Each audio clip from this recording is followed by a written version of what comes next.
You're watching WMAR 2 News.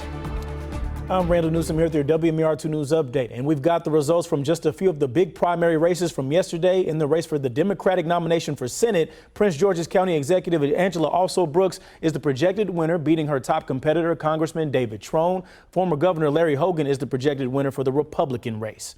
And it looks like Baltimore Mayor Brandon Scott is headed toward another term in office. He is the projected winner with a strong lead over his main competitor, former Mayor Sheila Dixon. The Republican nomination has not been called just yet.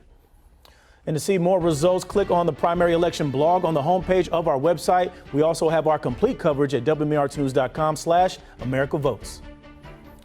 The preliminary report from the NTSB about the collapse of the Key Bridge shows there were 2 blackouts on the Dali cargo ship 10 hours before it left the dock and hit the bridge. Those issues were caused by human error and lack of fuel pressure. The report also shows a series of electrical failures caused the Dali to lose power and propulsion twice just moments before impact. The collapse killed 6 construction workers.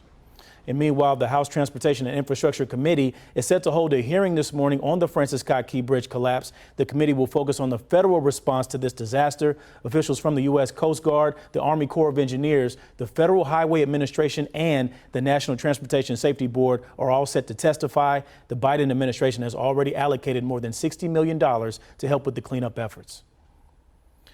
And a woman from Catonsville pleads guilty to plotting to destroy Baltimore's electrical grid. Sarah Clendaniel was charged last year over plans to shoot up 5 substations in Baltimore City and Baltimore County. She was arrested before any of these attacks were carried out. Brandon Russell was also arrested over this plot. An FBI spokesperson says the attacks were based on white supremacist beliefs.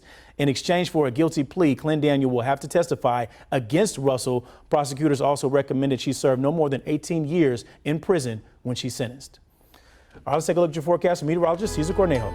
Well, Randall, we are expecting to see a few rain showers still lingering for us throughout the day, but most of the heaviest stuff is going to be mostly relegated towards the earlier half. So as we head in towards the afternoon, that's where we start to see a bit of a drizzle, just clouds really hanging over top of us, thanks to this east-northeast flow that continues to drag in air off of the Atlantic. Temperatures hanging around those mid to even getting close to the upper 60s, depending on just exactly where you're located. But you'll also notice that temperatures do rebound back into the 70s as we start to dry on out and wrap up the work week. But by the time we get towards Preakness, we are expecting to see a few rain showers still possible, temperatures hanging around the low 70s, drying out for Sunday, and then seeing that temperature continue to rise as we start the new work week. Randall? All right, thank you, Cesar. All right, guys, stay with WMAR2news.com for updates throughout the day and for news and weather while you're on the go. Make sure you download our app.